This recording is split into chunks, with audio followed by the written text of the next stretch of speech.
Hi guys, in this short video I'm going to show you how to completely simplify a tape measure. Okay, I'm going to show you how to get more accurate numbers, more precise numbers, and I'm going to also show you how to make lists with those numbers, cut lists that are going to be more efficient. They're going to save you a ton of time in the long run. One more bonus, I'm going to show you how to add and subtract numbers on this tape measure completely simplified. Okay, this is going to benefit carpenters, it's going to benefit tradesmen, it's going to benefit homeowners, or just your do-it-yourselfers out there. So stick with me for this short video, and this is going to help you for the rest of your life. Okay, so the traditional way to look at a tape measure, these would be your numbers. 10 and a 16th, 10 and an 8th, 10 and 3/16, 10 and a quarter, 10 and 5/16, 3/8, 7/16, half, 9/16, 5/8, 11/16, 3/4, 13/16, 7/8, 15/16. We are going to simplify all that and get rid of all those different fractions and just call these all out in 16ths. So it's going to be 10 and 1, 10 and 2, 10 and 3, 10 and 4, 10 and 5, 10 and 6, all the way up to 15, okay? So we are getting rid of this being a quarter, and it's just going to be 4. It's the 4th mark on the tape. We are getting rid of 8. This is just going to be 2. It's the 2nd mark on the tape. Half is going to be 8. This would be 9. 5/8 would be 10. Okay, instead of writing 5/8, you're just going to put a 10 with a line under it. It's a 10th mark on here. Really simple. 3/4 would be 12. This would be 14. Okay, so let's look at this. Instead of writing 5/8, it would just be 10. Instead of writing 3/4, it would just be 12. It's the 12th mark on there. We don't need to write 16th because everything is the 16th now. Really simple. All right, well, let's get started by just measuring a couple things, and I'll show you how I would mark them out in my list. So I'm going to measure this piece of decking here, Ipe hardwood decking, and I am coming up with 8 and 2 plus. Okay, it's just a little bit more than the traditional 8th and less than 3/16, so it's right in between the two, so I'm going to call that 8 and 2 plus. I'm going to write that down like this. I'm going to write it with Sharpie so you can see real easy. 8 and 2 plus, and I'm going to put a line under it, so I know that that's my 16th side.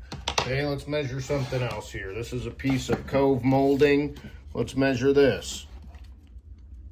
Okay, I'm reading 15 and 6 plus. Can you see how that's between the traditional 3/8 and 7/16? So I'm going to write that down like this. 15 and 6 plus. Okay, that's versus these would normally be wrote out like this. 8 and an 8th, and if you were going to the 32nd, you would put the plus. Here it would be 15 and 3/8 plus. Okay, let me explain how we can go to the 64th of an inch real quick. Let's say we're measuring this right here that was 8 and 2 plus, and let's say it's just a little bit closer to 3/16 than it is to 8 and 2 plus. I would write that out like this. 8 and 3 shy, because it's just a little shy of 3/16. That's getting us really precise, okay? Because we're shooting for perfection. Now let's go to how this method completely simplifies adding and subtracting numbers that are on a tape measure, okay? So let's just go kind of the traditional way, for instance, first to show you how this is more complicated, okay? Let's say we got to add 8 and 3/16 plus, let's go 2 and 5/8. Okay, you're looking at that might look kind of complicated. You got different denominators. You know, if you don't do this every day and can't just know what that is in your head, it's gonna be kind of intimidating. So let's simplify this big time. Let's go 8 and 3 plus 2 and 10 because it's just the 10th mark on the tape, okay? We're going everything by the 16th now, no more all these different fractions. So then we got really easy here, 13 and 10. So it's 10 and 13/16, okay? We don't ever have to write this number right here, 16th. It's just a waste of time because now everything we do is going to be in the 16 format. It's just the mark on the tape. Okay, so let's also go, let's do an improper one, which is a little bit more tricky, but still really simple, okay? So let's go traditional way. Let's go 8 and 5/8 plus 2 and 3/4.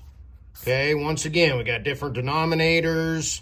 You know, it's looking a little intimidating. So let's write it over here how I would. Let's go 8 and 10 plus 2 and 12.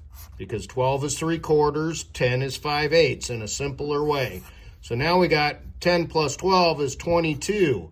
Okay, so we obviously have an improper fraction right here, and this is 10. So we just got to know how much more this is than 16, which it's pretty simple to see that 6 plus 16 is 22, or 22 minus 6 is 16. So we know we got 6 here, okay? 6, and then we got to carry that 1 because that was higher right here. So we really easily know we got 11 and 3/8. Okay, real simple. Now let's talk about our lists, okay? This is going to save you a lot of time on writing lumber lists, okay? It's not going to look like a whole lot here, but when you have a long list, say you're going into a house and you're measuring out the whole house for baseboard, which you do when you become more efficient, instead of cutting one, coming back, you measure out a whole house, you go to the cut table, cut everything, and you come back, lay it all out, and then you install it all just to be efficient. So you're going in, you're making a whole massive list of numbers, okay?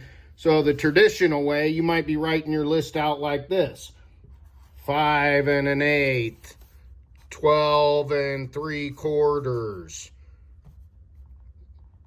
10 and 11/16, 11 and 5/8, 12 and 3/16. Okay, now let's write it out my way. 5 and 2, 12 and 12, 10 and 11, 11 and 10, 12 and 3. Okay, see how much quicker that was just in these few numbers? Imagine compounding that over a massive list of 100 numbers. You're going to save a lot of time. You're going to shave time off your list, which is going to help your bottom line when it comes to making money. Guys, I really appreciate you staying tuned for this video. I hope you'll like and subscribe. Maybe leave a comment. Help me grow this channel because I have a whole list of things that I want to show you guys coming up in the future. And it helps me get motivated to make more videos. A lot of tricks of the trades out there. I've been doing this been a carpenter for 28 years. I've been a licensed contractor, general contractor for over 20. So please stay tuned, and I'll look forward to seeing you again.